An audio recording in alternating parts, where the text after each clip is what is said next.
Hi everyone, in this video we would be discussing about two of the most prominent questions that comes to your mind. हर RBI grade B aspirant के जहन में कभी ना कभी ये question आए होंगे. The first one is the qualities or the skill sets you need to crack RBI grade B. क्या मेरे में वो qualities हैं, skill sets हैं? Can I crack this exam? Can I make it to the finalist? And the second one is जो भी मेरी life से, मेरी जॉब से एक्सपेक्टेशंस हैं, whether RBI would be able to fulfil those expectations और not, इन दोनों चीजों के बारे में बात करेंगे. The first one is qualities और स्किल सेट्स यू नीड. आपको डाउट होता है ना कि क्या मैं कर पाऊंगा, तो इन चीजों को समझ लो. अगर आप ये क्वालिटीज रखते हो या डेवलप कर सकते हो, then you are the right candidate for RBI Grade B. The first one is ability to memorize. We often discuss about conceptual understanding, intelligence, aptitude, but here I would say that ability to memorize is one of the important facets of this exam. Phase 1 की बात करूं तो 40% of your phase 1 is directly dependent upon journal awareness, which is totally based on your ability to memorize. Even in phase 2 अगर मैं बात करूं, lot of ESI current affairs are asked in the exam. In finance paper also current affairs are asked, which are mainly factual. And even in descriptive writing, you need to remember a lot of data, examples to help you write good answers. So kahin na kahin ability to memorize is very important quality that you need. The second one is clarity on why. We most of the times are discussing about what you should be reading, how you should be reading, but there are very less videos on why you should be preparing for RBI or how you should be approaching this exam. And that the first thing that should be coming to your mind is why. मैं क्यों तैयारी करूं, इस exam को देने से मुझे क्या मिलेगा, मैं लाइफ से क्या चाहता हूं. That clarity you need, because unless and until you don't have that clarity you will not give priority to this exam. और फिर क्या होता है, आप आरबीआई के साथ 4-5 एग्जाम और दे रहे हैं, आरबीआई की नोटिफिकेशन आई है, आप आरबीआई में लगे हुए हैं, and soon as the notification is gone you are preparing for all other exams. That is not the way. This is the exam of the highest quality, having one of the toughest competition. The exam itself is not tough, but the competition is tough. तो आपको बहुत जरूरी है जानना कि ये exam आपको क्या देगा, आप इससे क्या चाहते हैं, लाइफ से क्या चाहते हैं, और इसको देके वो कैसे फुलफिल होगा. तभी आप इस एग्जाम को जस्टिस दे पाएंगे, क्लैरिटी दे पाएंगे. And the third one is, ये एक मिथ है that you have to be bond in QRE. Quant reasoning specially बहुत टफ आ रही है. So I would be contradicting myself when I say that you need not be a bond in QRE, क्योंकि मैंने यहाँ पे cross लगाया है, बिकॉज ये सब जानते हैं that quant and reasoning the level of it is really high in the exam. तो मैं क्यों कह रहा हूं कि आपको बॉन्ड मतलब बहुत एफिशिएंट या बहुत नॉलेजेबल होने की जरूरत नहीं है क्वांट रीजनिंग में. देखिए समझिए, दो quant and reasoning is tough but still it is qualifying, and अगर टफ है तो कट ऑफ्स भी लो जा रहे हैं. सो अगर आप क्वांट रीजनिंग में बॉन्ड नहीं है, still there is a chance that you might be able to clear a cut off, but it would be very tough for you to clear other competitive exams like SBI PO और IBPS PO, जिसमें तो पूरा ही quant reasoning English के basis पे selection होता है. तो ये अच्छा होना चाहिए बट बहुत अच्छा नहीं होगा. Then I think that's a blessing in disguise. आप क्वालिफाई करके phase 1 you can appear for phase 2 और उसमें क्वांट रीजनिंग नहीं आएगा. द नेक्स्ट वन इज अगेन, क्या आपको excellent speaking and writing skills चाहिए.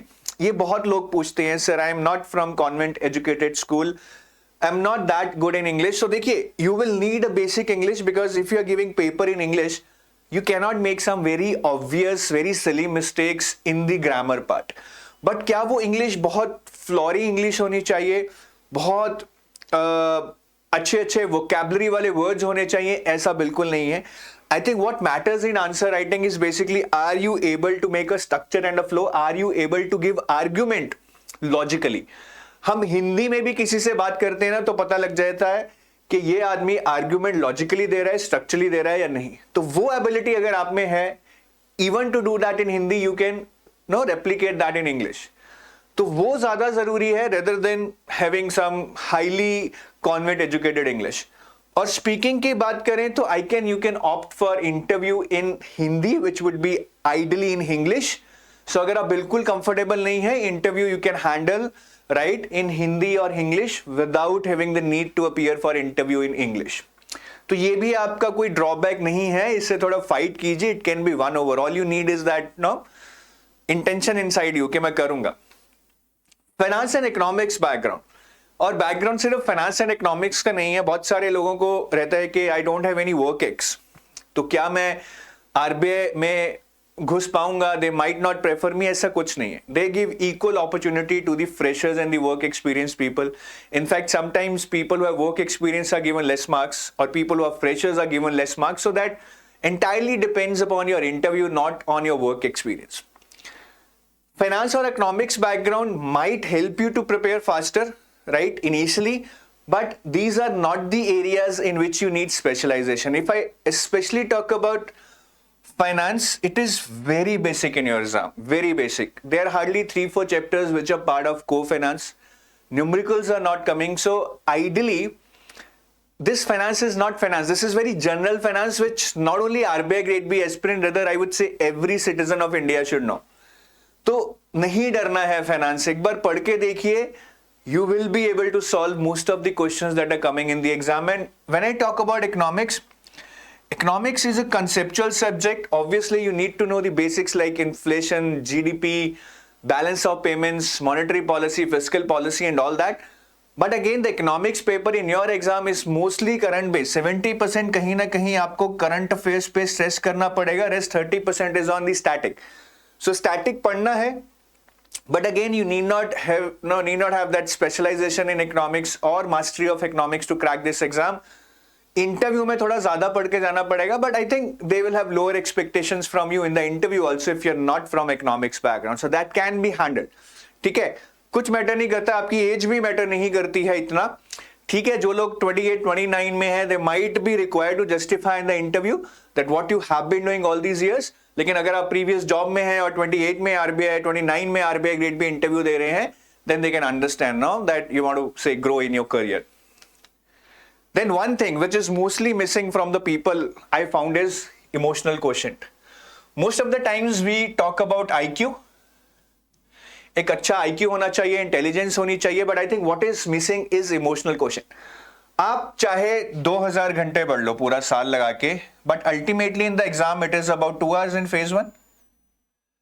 All your knowledge of these 2000 hours will ultimately need to be shown in these 2 hours. Your performance will ultimately come down to your ability to handle your emotions in these 2 hours. तो वो एक emotional question कि ठीक है, जैसे mister Dhoni थे, mister cool, 4 ball में 15 run चाहिए, is cool, he knows he can do it, he might be able to do it. So वही आपको एक एबिलिटी डेवलप करनी पड़ेगी दैट ठीक है पेपर टफ है, आसान है, but I know I can adapt, I know I can manage my time, I know I can leave questions which I am not able to do. तो वो emotional question पे काम कीजिए। Maybe you can do meditation, और I think it's more about confidence and practice. बहुत सारे mock test दीजिए, इतना पढ़िए कि आपको ये लगे ही नहीं कि मैं क्लियर नहीं कर पाऊंगा। और इनके अलावा मैं बोलूंगा जो फाइनल चीज जो चाहिए ही चाहिए, दैट इज इंटेंट। एक आपके अंदर जो इंटेंशन होना चाहिए ना कि मुझे पढ़ना है, मुझे करना है, वो सब चीजों का रूट है। अगर वो स्ट्रांग हो गया तो कंसिस्टेंसी आ जाएगी, डिस्ट्रैक्शंस भी भाग जाएंगी, और ये सारी चीजें आप कहीं ना कहीं मैनेज कर लोगे। Intent is the main thing which I want you to inculcate inside you. So this is about qualities. Now moving on to the expectations from the job. ये तो आप डिसाइड कर लेंगे कि मैं पेपर दूंगा या नहीं दूंगा, और मैं क्लियर कर लूंगा या नहीं कर लूंगा। एक बार आरबीआई में पहुंच गए तो whether you would be happy throughout your life, throughout your career, वो भी बहुत इंपॉर्टेंट है। ऐसा नहीं होना चाहिए that you have joined RBI and after 5 years you are like कि यार ये तो मैं नहीं करना चाहता था।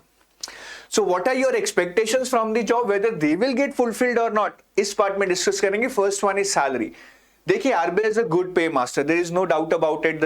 The starting salary is around 30 lakh CTC, but 30 lakh CTC doesn't mean that you will get 2.5 lakhs in hand. In hand आप लगा के चलिए 1.2 से 1.5 अराउंड इतना आपको आ जाएगा। कभी कम आएगा, कभी ज्यादा आएगा, because there are monthly allowances, there are yearly allowances. लेकिन इसके साथ यू विल गेट, ठीक है, आपको आपकी एक रहने को घर मिल जाएगा, your children education would be taken care by RBI, your vacations would be taken care by RBI, आपके एनपीएस में आपकी रिटायरमेंट के लिए भी पैसा जुट जाएगा। So it's a pretty comfortable life, ठीक है। बट हाँ, बहुत लग्जूरियस नहीं होने वाली है that you will own a Mercedes Benz और अ 5 room पेंट हाउस, ऐसा मत सोचिए। इसमें बस आप सर्वाइव ही करेंगे, थोड़ा बहुत एंजॉय करेंगे, थोड़ा बहुत सेविंग करेंगे, अपना एक घर बना लेंगे, अच्छी गाड़ी ले लेंगे, but it's not about having a very luxurious life, वैसा नहीं होगा, right? But even if you live this life, you would be in the top 1% of Indian people who are earning this much, trust me. The second one is work wise. See, work-wise, on the outset, we see that we can talk about that RBI is working in the area of controlling inflation, economic policies, and a lot of that, and you would be learning all this. That is right. But reality is कि आप एक particular department में काम करेंगे और बहुत सारे departments में you will find out that the work is procedural, bureaucratic procedures हैं, work procedural है, बहुत ज़्यादा innovation नहीं है, ठीक है? तो मतलब there would be right balance. बहुत बार आपको सीखने को भी मिलेगा, बहुत बार यू वुड बी लाइक कि ठीक है रोजाना का काम है, ये करना है. और वर्क वाइज में अगर मैं बोलूं तो 2-3 डिपार्टमेंट है जहां पे काफी अच्छा सीखने को मिलेगा, जैसे कि पेमेंट एंड सेटलमेंट डिपार्टमेंट है, डिपार्टमेंट ऑफ सुपरविजन है, इन चीजों की, या फिर इंटरनल डेट मैनेजमेंट है. इन डिपार्टमेंट्स की there is lot of value in the market. आप प्राइवेट सेक्टर में भी जाएंगे तो इन डिपार्टमेंट से आपको काफी अच्छी सैलरी मिलने की चांस है. So that is about work wise, ठीक है. बाकी stability wise, job stability is always there. You will never have that feeling that RBI will shut you out. In fact, they will retrain you over a period on different things so that you don't get obsolete in their organization. But job stability के साथ बात करें तो एक life stability की, कि क्या आप एक ही जगह रहेंगे? नहीं, आपको होम पोस्टिंग मिलने के कम चांसेस हैं, एक ही बार मिलेगी. You will get transferred very often, 5 से 7 साल में, मतलब every 5 years there is a transfer. If you on the regional office, if you on the central office in Mumbai, every 7 years there is a transfer.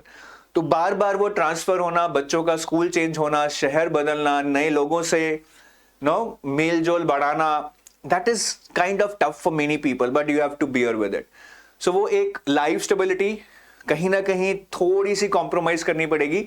And at the same time अगर मैं बात करूं department wise stability, you will have to change your departments again every 3-4 years, 5 years.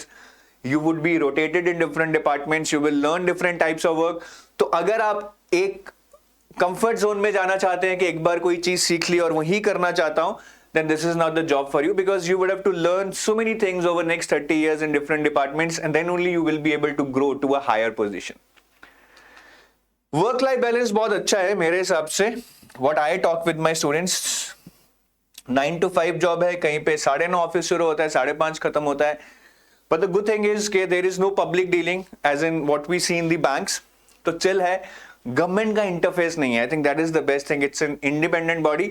जो थोड़ा बहुत है वो higher level पे है, as we read in news. But otherwise the work life balance is good. You go on vacations, parties होती हैं, you get lot of facilities जो आरबीआई के अकोमोडेशंस में, जिम फैसिलिटीज, स्पोर्ट्स फैसिलिटीज, काफी कुछ है. It's good work life balance I would say. मतलब इससे अच्छा नहीं मिल सकता आपको. इस सैलरी में 30 लाख सीटीसी में अगर आप वर्क लाइफ बैलेंस चाहते हैं तो आरबीआई से अच्छा नहीं मिल सकता है.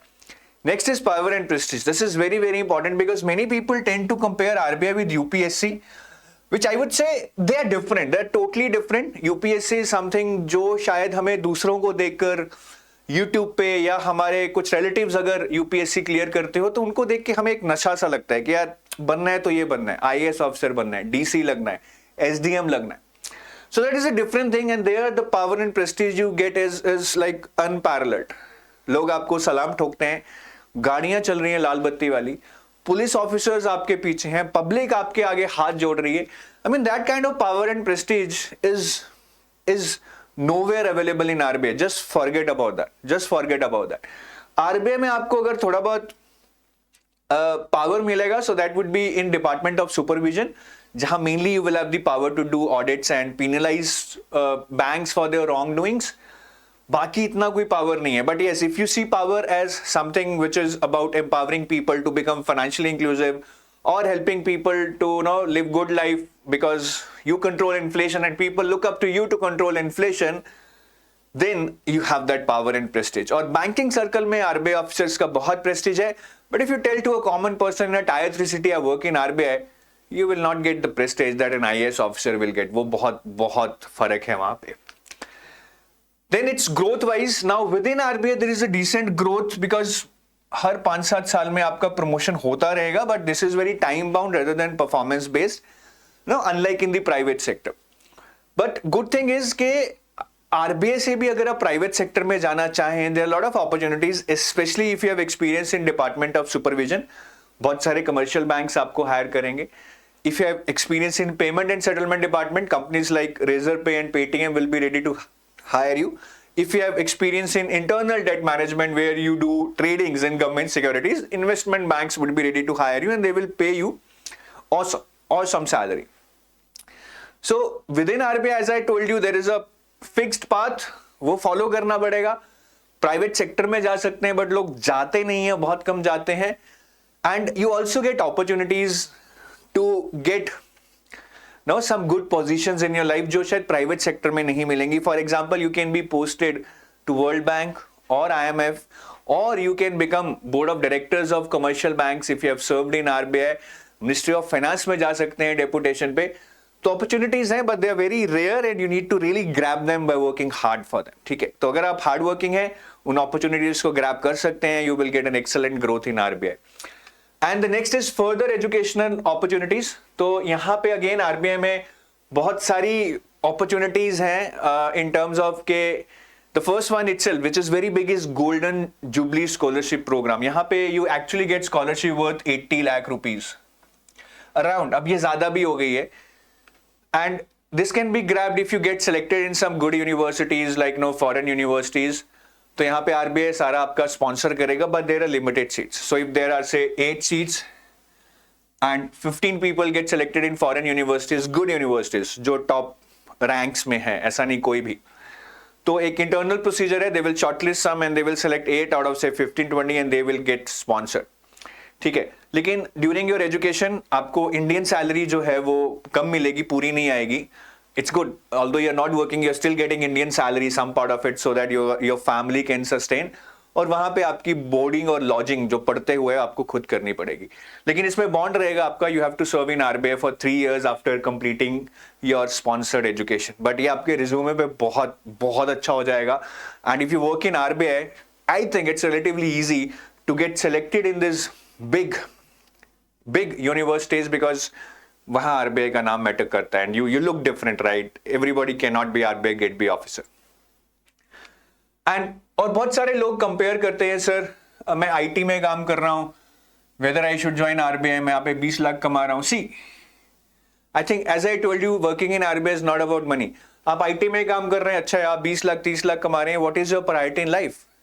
जब आप 40 साल के होंगे तो आप घिसना चाहते हैं रात के 10-10 बजे तक, वीकेंड को हेल बनाना चाहते हैं, और you want work life balance. 5-7 lakh कम कमा लोगे, बट वर्क लाइफ बैलेंस बहुत अच्छा मिलेगा। So that is your choice. I am not saying RBI जाओ, अगर आपको पैसा पैसा पैसा दिख रहा है तो भाई IT सेक्टर में काम करो, फॉरेन जाओ, nothing like that. Bank versus RBI, sir मुझे 2 साल 3 साल हो गए हैं बैंक में, मैं बैंक में मैनेजर बन गया हूँ, स्केल 2 बन गया हूँ, मेरे यहाँ पे 80,000 सैलरी, अगेन शॉर्ट टर्म है।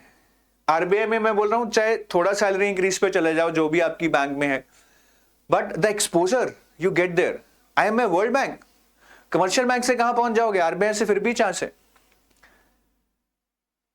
समझ रहे हो? So the exposure, the learning opportunities, जो पीयर ग्रुप होगा आपका, सोचिए बैंक में जो आपका पीयर ग्रुप है और RBI में जो पीयर ग्रुप है, कितना डिफरेंट होगा। उनको देख के ही मोटिवेशन आएगा कि लाइफ में कुछ करना है, कुछ सीखना है। तो इन फैक्टर्स के अगर बारे में आप सोचेंगे, I think you will be able to make a better decision कि नो डाउट आप बैंक में कितना भी कमा रहे हैं, but RBI is definitely a better option. यार आपकी जिंदगी अभी 30 साल 35 साल आपको काम करना है, सोचिए। एंड जाते जाते अब ये बताना चाहूंगा कि हमारी ये कॉम्प्रिहेंसिव गाइड भी है। ये जो मैंने बताया, इससे भी बेटर चीजें आपको इस गाइड में मिलेंगी, तो आप इस वीडियो के डिस्क्रिप्शन में जाइए, इस गाइड को डाउनलोड कीजिए। RBI के सारे PYQs मिलेंगे, फुल सिलेबस मिलेगा which is not even given in the notification, और बुक्स एंड रिसोर्सेज की पूरी एक कॉम्प्रिहेंसिव लिस्ट मिलेगी कि RBI की प्रिपरेशन कैसे करनी है। और ये हमारे ऑनलाइन कोर्सेज हैं, gold pack, silver pack. Gold is for comprehensive preparation for phase 1, phase 2 and interview. Silver is mainly for phase 2, but for phase 1 you will gate current affairs. और अगर सैंपल मटेरियल देखना है, जो कि आपको देखना ही चाहिए, you go to the description of this video, there is a link to download the sample material. उसको डाउनलोड करो, देखो, समझ आता है तो get associated with us, we are always there to help you. Have a nice day, bye bye. और मुझे video के नीचे कमेंट कर जरूर बताइएगा कि आपको लगता है कि आप में ये क्वालिटीज हैं, आप आरबीआई क्रैक कर सकते हैं? आप में वो क्वालिटीज हैं कि आप आरबीआई क्रैक कर सकते हैं? मुझे वीडियो के नीचे कमेंट कर जरूर बताइएगा। Have a nice day, bye bye.